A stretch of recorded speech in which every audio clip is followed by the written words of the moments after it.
Nani? Mimi utanipatia assignment nikopi usiku. Hiyo masaa ningepata wapi? Nilikuwa nakimbizana na huko na kina Judas Iscariot.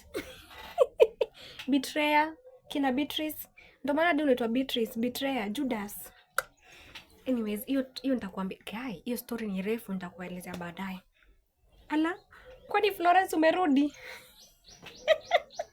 Florence, I thought ulikuwa unasema this time unaenda Alliance. What has happened? What has changed? Msichana anakuanga ametransfer tuingie form 1. Unashinda kutransfer. Transfer sasa. Tushachoka. Msichana tangu tuingie form 1 ameshinda kitransfer. What is not happening? Wewe toka, ushatuchokesha. Na kuona tunaona tu kutransfer. Hebu transfer sasa. Unatujazia choo hata by the way. Na tumalizia nyama. Unafaa utoke shule sasa. Hata desk yenyewe imechoka. Ona umevunja loka already day 1. Hai msichana.